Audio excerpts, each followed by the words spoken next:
Thank you everyone for joining us tonight for our discussion about secular rituals and ceremonies. First, before we begin, I do want to acknowledge that I live and work on the traditional, ancestral, and unceded territories of the Coquitlam First Nation. I encourage each of you to reflect on where you are coming from and feel free to share it in the chat. My name is Ian Bushfield. I am the Executive Director of the British Columbia Humanist Association. Tonight's event is with Megan Sheldon, the co-founder of Be Ceremonial. Be Ceremonial inspires you to create your own ceremonies across the life cycle, drawing on hundreds of universal rituals. Megan is a cultural mythologist, secular celebrant, and end-of-life doula who is striving to change the cultural narratives around death, dying, and grief. For those of you who aren't familiar with humanism, it is a worldview that promotes free inquiry, science, and compassion, and in many cases tries to provide ceremony at those times that is traditionally handled by religious faiths. And finally, as a small charity, we rely entirely on your donations to make our work possible and these events possible. If you're not a member yet, please go to bchumanist.ca/join to sign up or make a one-time or monthly donation at bchumanist.ca/donate. Our big announcement is that next week we will be releasing our new updated end-of-life guide. This is a new ebook. It features a chapter from Megan. Stay tuned on our website, bchumanist.ca, as well as our email newsletter for more details on that. It's very exciting. Sophie, who I see is here, helped work on that, and it's quite the project and accomplishment. I'm very looking forward to that. So with that, I'm going to turn it over to Megan to talk to us about creating secular ceremonies and rituals. Awesome. Thank you, Ian. Hello, everyone. Nice to see some of you. I've got a lot to cover tonight, and I also want to kind of ease in, gently and start kind of from the beginning, because I don't know what everybody's relationship right now is like with ritual and ceremony. So I kind of want to start at the beginning, and I'll go through the way that I work with ritual and ceremony and the things that I've uncovered over the last decade. And then I'll save some time for some questions where we can get into any specific needs that you might have, or challenges or ceremonies that you're trying to step into right now. So as Ian shared, I'm a life cycle celebrant, so I'm trained as a celebrant. I was doing it far before I realized it was actually a profession. I'm a natural convener and gatherer. So I look back in my early 20s, and I was living in Scotland and convening and gathering everybody that was from Canada for Canadian Thanksgiving, and finding out what our home rituals were and inviting people to share that as a way of connecting. So for me, I think ritual has been part of my life for as long as I can remember. I just didn't know that's what it was. I think it really started to hit me how little of a connection I had with ritual and ceremony. First, when my husband and I decided to get married. The interesting part about that time was his father had just been given a terminal diagnosis. So we knew that his family coming from Sweden and my family here in Canada, this would be the only time our families would be together intact and complete. And so I really wanted to carve out space within our wedding for the grief that we were feeling. And that's not a traditional, typical thing, especially in Western society, to create space for grief within a joyful celebration. And I had a lot of pushback from people that were part of it. And it was something that was really important to my husband and I. And so we kind of got the traditional wedding script and we threw it out the window, and we started from scratch. And we thought about what really we wanted to declare and what the weekend was about. For those of you who are familiar, we got married in the middle of a storm on the beach in Tofino. So one of the words that guided us through our decision-making process in our ceremony creation was wild. So I feel like the storm delivered. We got that wildness. That experience of having, my own relationship with what I wanted that day to be like, and my husband's, and then all the other things that the world threw at us, and finding ways to create rituals that allowed us to acknowledge what we needed to move through, and ultimately that rite of passage coming together. So that was my first real formal ceremony that I created from scratch.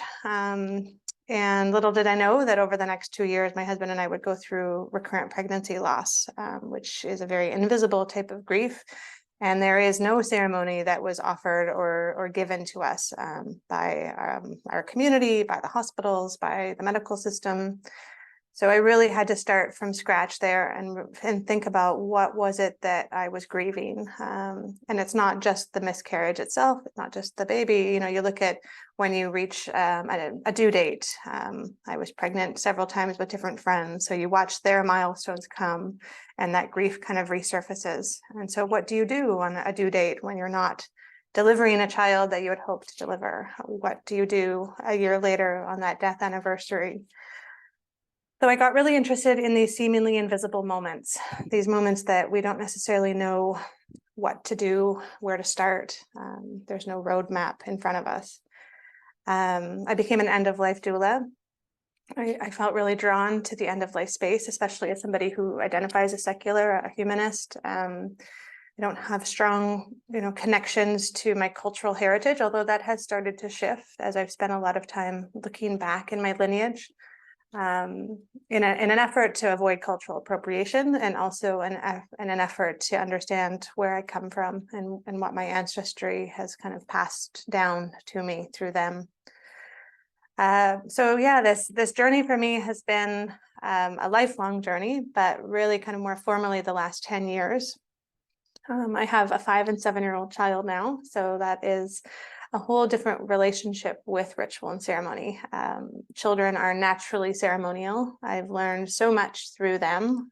They crave the structure of ceremony and the creativity that it can bring.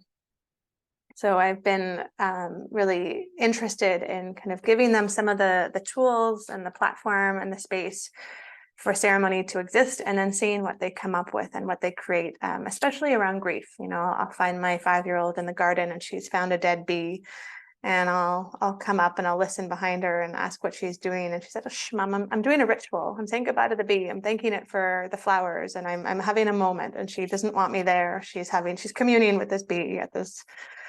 So I think I've really just been fascinated by the fact that at some point in our lives, we are naturally ceremonial. We are curious about ritual. We crave marking these times of change. When you're 3 years old, when you're 5 years old, when you're 7 years old, there's big changes happening, and you want to commemorate them. You want to kind of move through this rite of passage. You want to kind of look at, I just started kindergarten, and this big deal. And as we get older, those moments become less, not less important, but less visible. You think about when you start a new job, or when you get fired from a job, when you start a new friendship, or when you lose a friendship. What are the things that we can do to commemorate those beginnings and those endings? And I think that's where I've really learned to lean into ritual and lean into ceremony. So what is ritual? What is ceremony? I'm going to start this off by saying that my number one rule for myself and for the work that my husband and I are doing in this space is my definition does not need to be your definition. We are trying to avoid the prescriptive nature of ritual and ceremony. That does not mean that there's not a place for it. There is a place for rituals that have been passed down for centuries, and for religious rituals that are very rigid and repeated in a certain way. And tonight we're talking about something different. We're talking about the ability to look at ritual and ceremony as something that meets us where we're at. It connects with our current circumstances. We can draw on ancient wisdom. And I'll touch upon a little bit tonight on cultural appropriation and avoiding it in our ritual practice. But really, it's about kind of reflecting our own needs, and my needs will be different than yours. But there's also a structure. There's, I've done all this research, and I have a master's in cultural mythology from the University of Edinburgh in Scotland. So for me, I really dove into the idea of kind of the collective unconscious, and this Jungian kind of mentality of looking at rites of passage and storytelling and archetypes and how we move through times of change. And ritual and ceremony is very much embedded in that.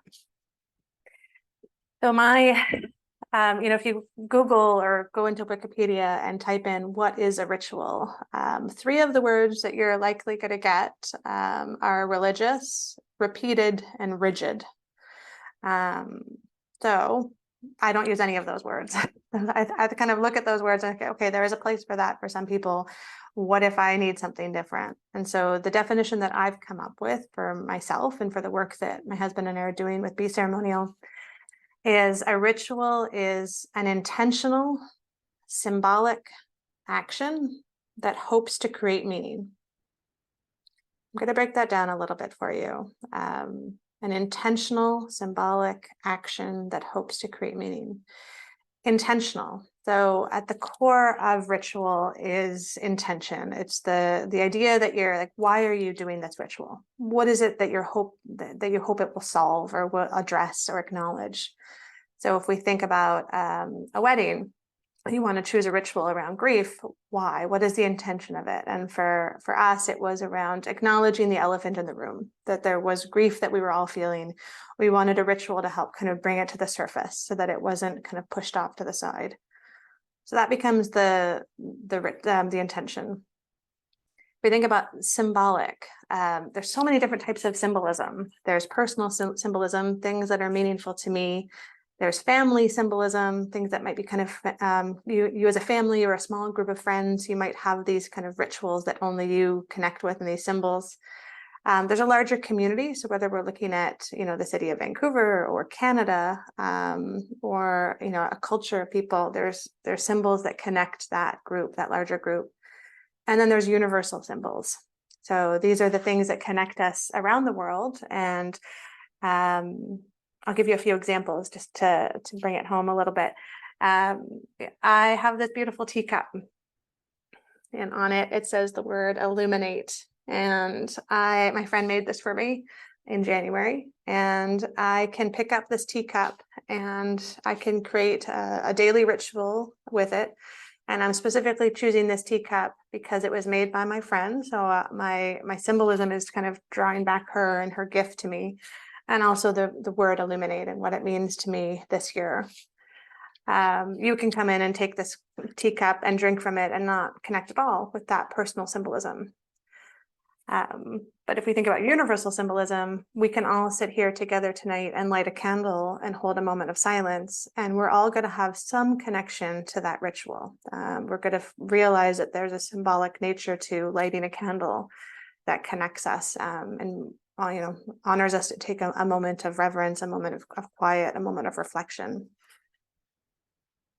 So we've got intentional, we've got symbolic, and then an action. So a ritual is doing something, even if that means doing nothing. I often say that, if we think about in Canada here, around Remembrance Day, we'll take a moment of silence. So the action is having a moment of silence. When I had my miscarriages, I went down to the beach and I would find rocks on the beach. And I would sit there and I would kind of hold them in my hand and imbue them with my grief, my sadness, my guilt, all the things that I was feeling. And I would take out a pen and I would write a name or a word or a wish on that rock. So my intention was to honor and acknowledge my grief. My symbol was like taking this rock. And then the action was taking that rock and throwing it into the water.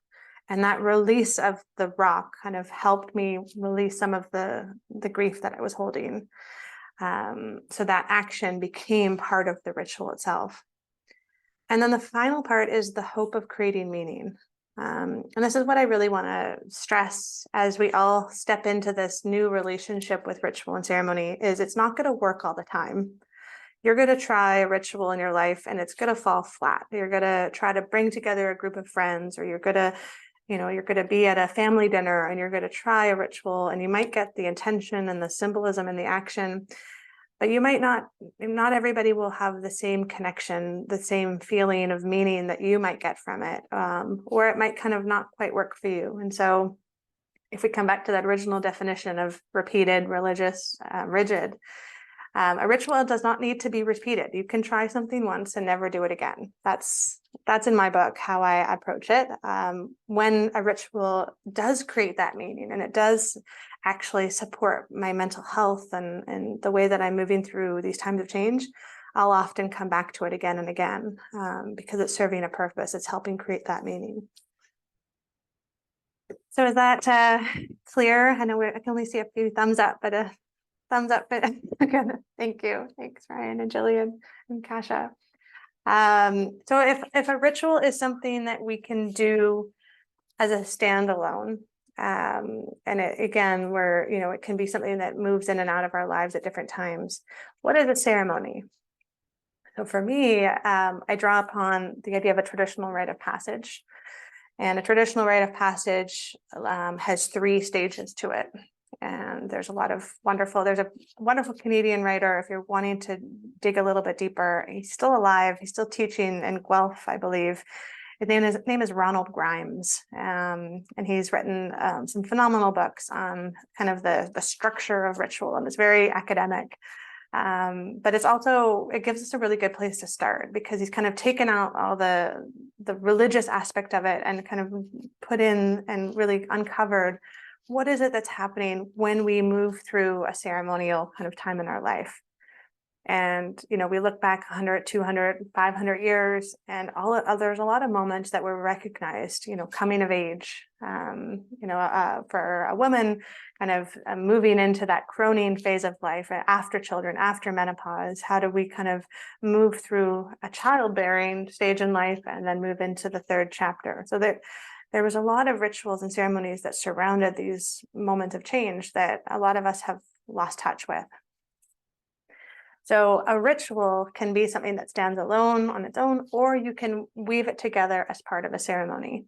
So the traditional rite of passage has 3 stages. The first stage is around separation. It's finding a ritual that helps you let go of something, release something, honor the past in some way. So thinking about what you're separating from. If you think about a wedding, there might be a ritual which kind of acknowledges that you're letting go of your singlehood, your time alone. And so you might choose a ritual to honor that in some way. The middle stage of the rite of passage is that liminal space. It's that space in between where we're neither here nor there. And finding a ritual to acknowledge that in-betweenness can be a really powerful part of a ceremony. And then the 3rd part is what Ronald Grimes called the incorporation. So this is taking what you've learned through this ceremony experience and incorporating it into your life moving forward. His words, I think, are separation, transition, incorporation. A little bit academic, not that approachable, not that accessible. So I started really thinking about what is it that's going on here. And the definition that we use in our platform and in the work we do is creating a ceremony that helps us acknowledge what was, what is, and what will be. In the past, the present, the future, however you want to frame it. So a ritual, a ceremony is the stringing together of these rituals. And I like to think about it, the ceremony is a big cooking pot, and the rituals are the ingredients that you throw inside. So everybody here can take the same 5 ingredients, 5 rituals, but then you throw them in the pot and they're going to cook differently in your home versus my home, the temperature outside, the time of day, the time of year. So all of those variables will impact your ceremony, so that we all will have our own unique ceremonies, which in my mind is the goal. I don't think if we think about a lot of the weddings that you've been to, they might all feel like they're the same wedding over and over again. And that's missing out on a lot of the possibility and the creative potential that a ceremony can bring. A ceremony can be a true reflection of who we are, what we value, what we believe, and also who is coming together around us. As a celebrant, I create a lot of ceremonies for people. And my number one hope is always to make people participants in the ceremony. I hate the idea of like the voyeurism, sitting at the back and watching a funeral take place and leaving and feeling like your grief was never acknowledged, like you were there, but you weren't really part of it. How do we shift that? And how do we invite people, even if they don't need to get up and speak, but they can do something. They can think about ritual in a way that impacts their own life and their own grief and their own joy. So if we think about the ceremony as this kind of, it can have 3 rituals, it can have 5. This is where we get to be creative. We get to mix and match and create something that's meaningful to us.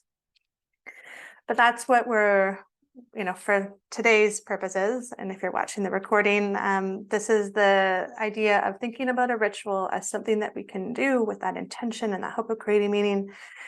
And then if we feel like there's a need for a larger ceremony, it's choosing rituals to string together to build that moment that acknowledges change or transition.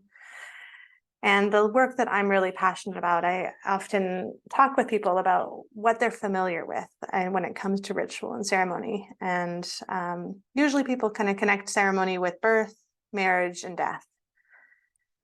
So I have a lot of friends, I'm in my mid-40s now, I have a lot of friends who never got married and never had kids. So they're thinking, great, I have to wait till I die to have a ceremony. This is what I'm looking forward to. This is, where's my chance? Where's my opportunity to be celebrated through that ceremonial kind of gateway that often happens. But if it doesn't happen, if you don't have kids or you don't get married, or you do things in a less conventional way. So I'm really passionate about trying to highlight those seemingly invisible moments. Just to give you a couple of examples, I've been working with the organ transplant community here in British Columbia, and looking at how can we create a ceremony for an organ transplant recipient who is about to lose an organ from their body, something that they were born with, something that has probably given them a lot of pain and grief, but also has kept them alive. There's that two-sided coin. How do we help them acknowledge what was and let go of something to do with that? Not physically speaking, but emotionally, mentally, spiritually, even if they choose. And then how do we create a ritual that helps them be present? And then how do we think about what do they need moving forward? What are they going to carry with them through this organ transplant experience as they receive an organ from another body, likely somebody that's deceased, and then now they're going to have that organ within them. And the interesting fact is this is groundbreaking for the hospital system. Nobody has looked at this at all. They've only focused on the physical wellness of a patient through an organ transplant surgery. They might have a meeting with a counselor to make sure that somebody's, not too depressed and that their mental health is in check. But the idea of acknowledging all the different transitions that somebody would face through this experience, through something like ritual and ceremony, it's fairly new in our Western constructed society. You look back on, obviously organ transplant is fairly new in general.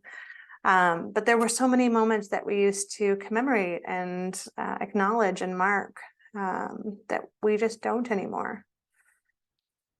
So that's been a real focus, is thinking about how can we bring these moments for intention and symbolism and meaning back into our lives. And I often say that I train a lot of end-of-life doulas who are, wanting to sit vigil and be with the dying. And they say, how do I bring up this with a family that I'm supporting, with a client, I have a family member who just would never do anything like this. The biggest barrier that I think a lot of us have is we have these preconceived notions about what ritual and ceremony is. We have baggage. And so we have to kind of unpack our baggage and realize, what is it? Why am I resistant to this? And a big part of my baggage, and my daughters will laugh because they think I'm a witch and a mermaid kind of built into one, because I swim in the ocean year round. But for me, the idea of ritual and ceremony was so woo-woo and out there and metaphysical, and it's not really who I am, although I love parts of it. But I had to kind of break down my own barriers of what I thought ritual was and how I'd seen it displayed in the world, and instead come up with my own version that suited me, that reflected who I was.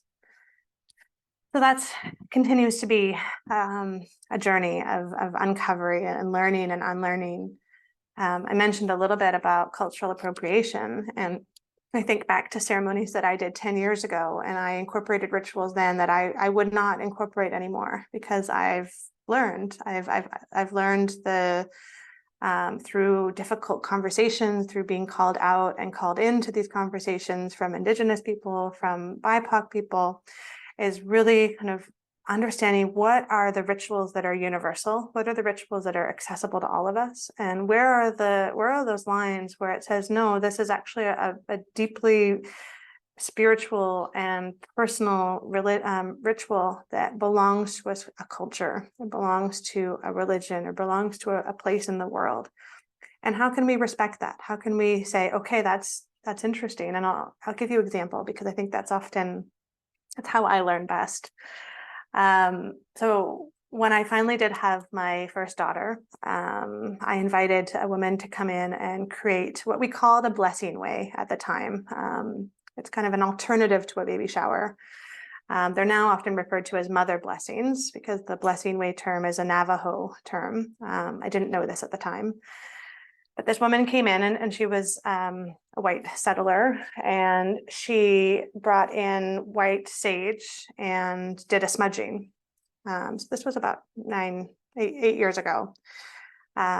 It was beautiful, in all honesty. It was such a powerful moment, because I had so much things to release. I just come through 3 miscarriages and pregnancy losses. I was so scared. I was stepping into motherhood with so much trepidation and so much fear. So this ritual that she did, truly, it felt like a cleansing. It felt like I was able to kind of release part of my grief and sorrow. Over the course of the last 8 years, I have had so many conversations with Indigenous people, specifically here in British Columbia. And I've learned a lot. White sage has shot up in prices, because it has become something that is commercialized. The term smudging is very much an Indigenous term. It is not to be used by, we've been asked by Indigenous people to not use it within our own ritual practices. So there was the kind of initial guilt and shame and confusion. Oh, I can't believe I did that. Like, what am I supposed to do now? But then came this beautiful opportunity for learning. And so I have Celtic ancestry, and part of why I studied in Edinburgh in Scotland was to reconnect with my great-grandmother and great-grandfather's story. I had letters from them. So I took this opportunity to spend and think, okay, what would my ancestors have done? And what have other cultures around the world done? And I learned the term smoke cleansing, and multiple cultures around the world, including the Celtic pagan people, would use smoke cleansing as an opportunity to both symbolically and medicinally cleanse spaces. So in my own lineage, my ancestors likely, I have no direct proof of this, but there are stories that are passed down, the oral culture, would burn dried lavender and heather. So I now feel, if I chose to have some kind of spiritual, or symbolic smoke cleansing, I could draw on dried lavender and dried heather, and I could have my smoke cleansing that gives me that feeling of what I need to do in that moment, without culturally appropriating from someone else, and also sharing the story of how we're moving through these conversations, and how we're learning and unlearning along the way.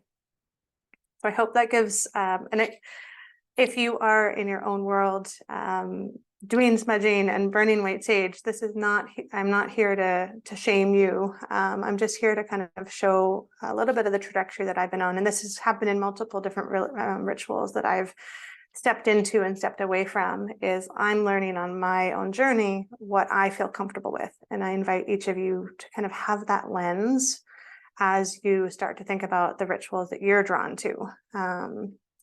And you can research, you can ask questions, you can find people, a lot of the weddings and funerals that I'll do, if somebody really wants an Indigenous smudging, they may choose to bring in an Indigenous person and pay them and have them be part of the ceremony, and involve them that way. So there are a lot of opportunities for us to shift our thinking around how we approach ritual and ceremony.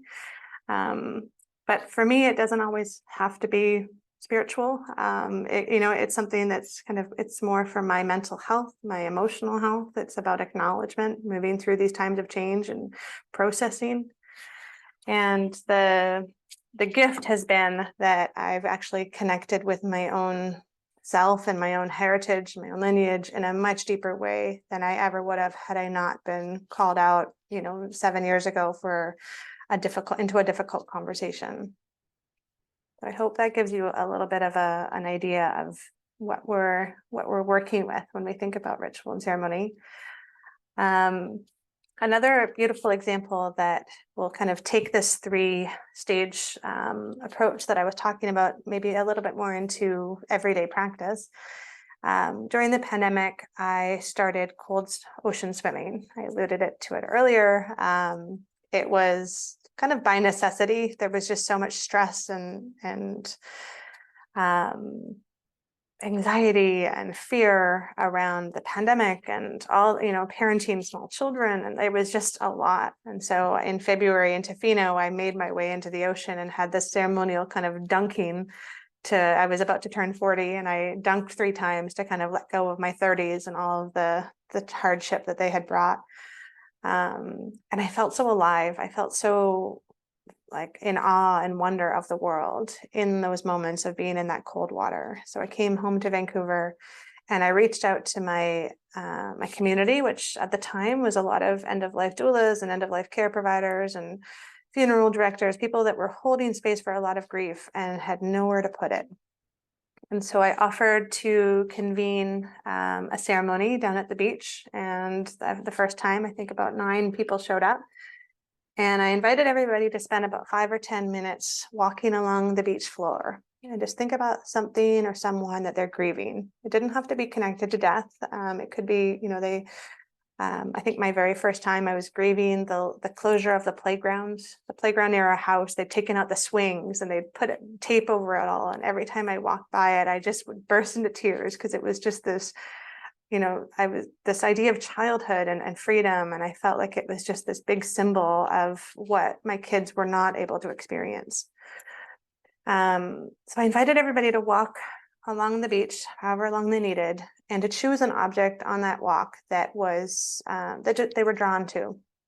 It could be something that was symbolic to them or just something that they noticed. And then as they were walking, to hold that object in their hands and imbue the grief that they were feeling, the emotions they were holding into that object.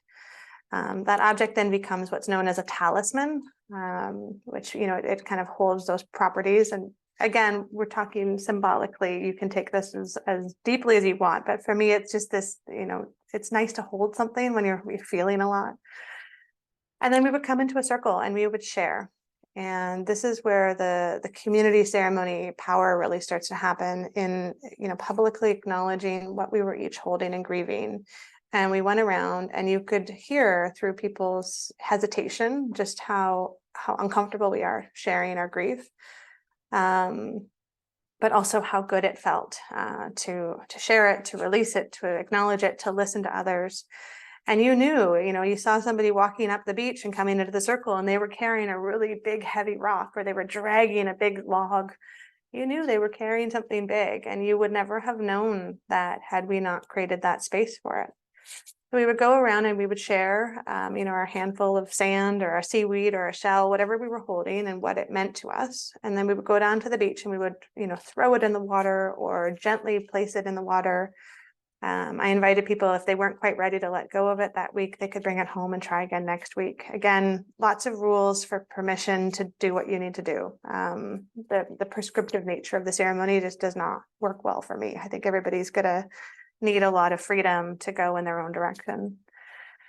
So then we were acknowledging the past, coming back to that idea of separation. We were letting go of something. We were acknowledging it, letting it go. And then we were going into the cold water, and the power of cold water, which for me is just an instant presence. There's nowhere you can be but in the moment when you're in, 8-degree water in the middle of February or March in Vancouver. It forces you to just be completely connected to the here and now. I have tinnitus and hearing loss. So for me, my hearing is just suddenly like magically, I can hear things in this different way in the cold water. The colors, the sky changes color. Everything just feels so much more activated. And if we think about the ceremonial structure, I am now in that liminal space. I am now, neither here nor there, but I am in the moment. I am present. And there's so many times in ceremonies that we forget to do this. If I think back to a lot of, the funerals that I've convened and the celebrations of life and the death anniversaries, people are always trying to rush through the ceremony to get to the end, and they forget to take that moment to just be and just think about something that just kind of lowers our parasympathetic nervous system, just kind of personally and collectively just kind of calms everybody down and just allows them to be with whatever they're feeling, which usually is uncomfortable for a lot of people, to be with that grief or be with that anger or the frustration or the fear or the shame or the guilt. Like, those are the things that we push through, we kind of push down. So if you invite people to pause and be with that, it can be quite uncomfortable. So with our swim, we then come out of the water and we warm up, and we share what we're going to carry with us for the rest of the day or the rest of the week. What is it that you noticed? What did you feel? What did you see? What did you experience? And everybody goes around and shares. And the beautiful part of that is other people will share, and you'll be nodding and saying, "Oh yeah, I noticed that too," or "I felt that too." Or you'll say yours out loud and be like, "Oh wow, that's a good reminder for me. I'm going to hold that this week. I'm going to carry that with me." And that's kind of that ritual of expressing that gratitude or that the awe that you felt. And then we go home. And we have been doing it for 3 years now, every Sunday. For those of you in Vancouver, it is an open group. We have all ages, men, women, showing up at different times. And I think the power of it has been the community aspect. And I think that a lot of times we look at the role of ritual and ceremony as something we need to do ourselves, self-care. But when we think about the power of ceremony, it's about the community care. It's about how do we show up together and create ways for us to acknowledge and support each other, going through things that we might never know. And often for our Sunday swims, strangers show up and they find themselves telling us about something big in their life that they didn't even, like, a lot of their friends don't even know. But because there's that space, that container that we've created, they feel safe to express it. And it's a powerful thing to be able to create that community care. And you don't need the ocean, you don't need rocks, you don't need 9 people. You can, my hope for you tonight is to just really start to see the creative possibilities of what happens when you gather with intention and you look at symbolism and you look at actions that you can do. And you look at the hope of creating meaning, and it might not work. And so next time you try something a little bit different, maybe your intention wasn't quite clear enough. Almost every time I meet with a family to plan some kind of end of life ceremony, their intentions are too many. They're having the celebration of life to bring together family, to honor the person who died, to showcase some value of hers, to get really good food, their intentions are too many, too far, too wide. And so the likelihood is, and this is usually where I counsel them, is they're not going to do any of those things very well, because they're trying to do too much. They're trying to look at this opportunity, which usually is 2 or 3 hours, and shove everything into that. And as we know, the grieving process does not fit into a 2 or 3 hour time frame. So what I've ended up doing, which I think often surprises people a little bit when they talk with me, is I convince them not to do what they think they were going to do. They come to hire me for something and they end up not hiring me and going off and doing something privately on their own. And the beauty of that is, I'll give you an example. Is I had an older mom meet with me, and her daughter had died from a drug overdose with the opioid crisis here in Vancouver. And it had been almost a year, and the year date, the death anniversary, was coming up, and she still hadn't had a funeral or a celebration of life or anything. And she felt really responsible. She felt like she needed to do something. And so she was hiring me to create a celebration of life for her daughter. And in conversations with her, I mean, she could barely get through the request. And, as I was trying to pull some threads out and be like, okay, what's needed? And, she had a love of animals. Maybe we could do this, and I was trying to find these threads, and every time it just felt so painful. And I told her, I said, I honestly believe that a celebration of life is not what you need right now. I feel like it will do more harm to have to come together in a community and celebrate the life of your daughter who you are still actively and acutely grieving. So I told her about the idea of a healing ceremony, where, you know, there's no time date on a celebration of life. You can do it at any point. You can do it again if you want. I've had multiple people do memorial do-overs. You know, they come to me and said, I went to my father's funeral 5 years ago and it was horrible. It offered me nothing. And I say, okay, let's create a new one. Let's, you know, what's stopping us? Where are those rules that we think we have to follow? So with this woman, you know, in counseling her and helping her see that what she actually needed was a ceremony by herself to say goodbye to her daughter, and to create rituals that were personal and meaningful to her, and not have to worry about taking care of a community of friends and colleagues and worrying about, you know, having to be on when she was still so much, very much in grief. So I still haven't heard from her if that celebration of life will take place, but I know that she did a healing ceremony, and I hope it offered her something what she needed. And I think that's where we need to not look at the template and be like, well, you know, just because you know somebody died doesn't mean we need to have this. There's no rules that, you know, obviously, again, culturally and traditionally, you might have things that you follow because it's expected of you, or because you want to lean back on that, and that's okay. You can have multiple funerals. You can have one funeral that offers kind of the more traditional thing, and then a few weeks later you can do something totally different. There's so much possibility, and I think for me, this experience over the last 10 years of working with other people has proven to me that, you know, being ceremonial is very much a creative, artistic process where we're using our creativity. We're kind of moving out of the logic part of our brain, which is kind of the event planning side, and we're moving into the magic side of it, of thinking, okay, what is it, you know, what is it that we're doing here? Why is this important? What are the rituals that we can actually connect people with? And I'll give you a little bit of a tour in a minute, but the final one that I wanted to share, I talked a little bit about that pause, that moment in between when we all often forget to slow down. And I was working with a family whose son had died, and in my conversations with everybody I talked with ahead of time in the weeks leading up to the celebration of life, they told me what great hugs he gave. So I asked the mom and I said, you know, I suggested something and she agreed. And in the midst of the celebration of life, you know, it was probably a 4-hour event, and the ceremony part that I was convening was about 1 hour. In the midst of that, I told everybody to stop what they were doing, to just kind of take a breath. And then I invited them to close their eyes. I said, if you don't want to close your eyes, that's okay. Again, lots of permission to opt in or opt out.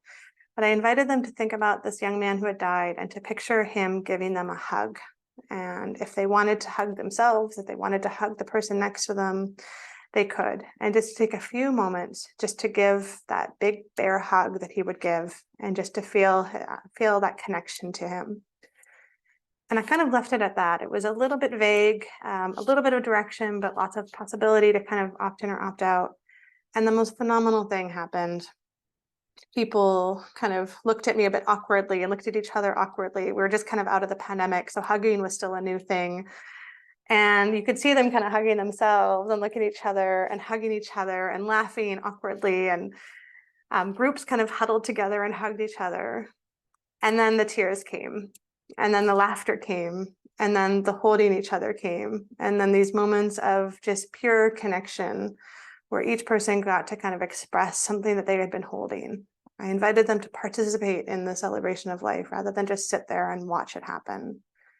And it was so simple, but it was meaningful to the person, you know, to the community. It was that symbolism of bringing him into that space, but there was still the universal connection. So if somebody was there who didn't know him well, they could still connect with that. So those are some of the things that I talk about when I talk about ritual. For those of you who don't know, or haven't checked it out yet, my husband and I basically took all of this knowledge and all of these ideas and built an app. My husband's in technology. And what was happening during the pandemic is I had people reaching out from France and Philadelphia and New Zealand and asking if I could help create, you know, there's not a lot of people doing the invisible moments that I'm drawn to. So I had, you know, an organ transplant patient in Australia, and I had Somebody moving and wanting a menopause ceremony in Berlin. And I realized that we have this ourselves. Like, I'm not here to teach people how to do rituals. I'm here to help them remember, because I honestly believe, like my children, we are naturally ceremonial. We have this in us already. We just need to pause and think a little bit and follow a bit of a structure, because structure helps our logical brain, and then allow ourselves to be creative and explore this in a way that's meaningful for us.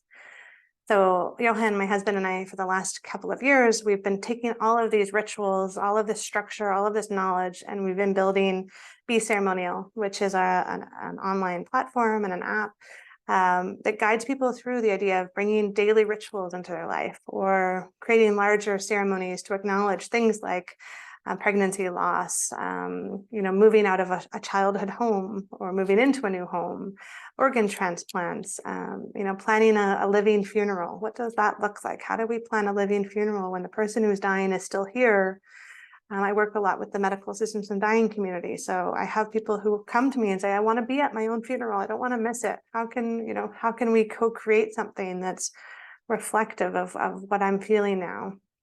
And then how do we honor things like death anniversaries and those moments across time that we often fail to recognize? And as many of you know, when we don't know what to do, we often do nothing. And that silence can be deafening. It can be really traumatic and isolating for people that are in grief, to not feel like what they're going through is being acknowledged. And ultimately we kind of push that down and move on, and it catches up with us. So I hope that's a bit of an introduction. I wanted to leave a little bit of time at the end just for some questions. You can pop them in the chat. Thanks, Ryan. Thanks, LJ.